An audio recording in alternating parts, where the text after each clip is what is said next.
Today we're going to talk about the Enlightenment and its role in American government. We got a fairly short presentation today, but sit back and relax. In looking at political heritage, you have two basic principles that were brought over from Europe. And one was limited government. The second is representative government. Limited government is where the government's power is not absolute. So in 1215, English nobles actually became upset with King John, and they forced him to sign the Magna Carta, which recognized their rights. As time went on, people believed this guaranteed them a limited government, and that's where that idea originated. This morphed into the English Bill of Rights. Problems continued between the king and parliament for nearly 400 years after the Magna Carta. And then in 1688, Parliament put William III and Mary II, or William and Mary, on the throne, who passed the English Bill of Rights, which granted a number of rights to the people, including monarchs not having absolute power. They must rule through the consent of the people. Monarchs must have Parliament's consent to suspend laws, levy taxes, or maintain an army. They can't interfere with elections. It gave people the right to petition government as well as a fair trial. And then it also prevented cruel and unusual punishment as well as excessive fines or bail.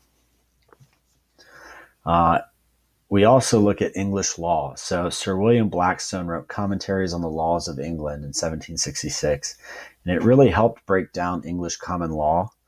And then Blackstone believed that the source of human law came from the law of nature and the law of revelation, or the Bible, which is one of the huge ideas in terms of, or I guess, natural laws. That's one of the huge ideas of the Enlightenment.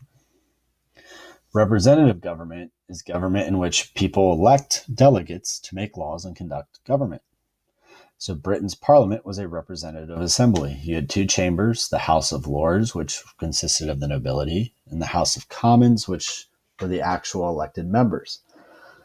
Now, in this sense, the House of Commons were usually younger sons of the nobility or the wealthy. So how truly democratic it was, that's debatable, but representative government is one thing that we look at in terms of our laws today.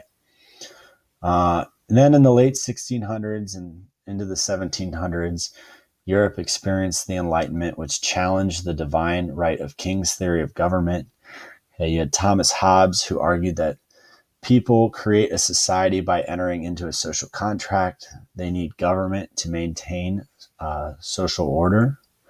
And they enter into this agreement where people give up their individual sovereignty in exchange for peace, protection, and order. So here's a picture of Thomas Hobbes. You also had John Locke, who reasoned that people have natural rights, including life, liberty, and property. The government was created, or government is created, to protect these natural rights. And if the government doesn't do this, then people were justified in changing that government, or they had the right and the duty to overthrow that government. Okay. Locke said that government was legitimate as long as people continued to consent to it. Another social contract is Jean-Jacques Rousseau, who believed that property rights and basic freedoms came from people living in a community. He said that by working together, people create a social contract to maintain those rights while also creating government. And then the last person we're going to look at is Charles Louis de Montesquieu, or Baron de Montesquieu, who believed in the importance of separation of powers. He believed that there should be different branches of government that have control over the other branches in order to make sure the government was kept in check. So he believed that you should have a legislative, an executive, and a judicial or judiciary branch of government.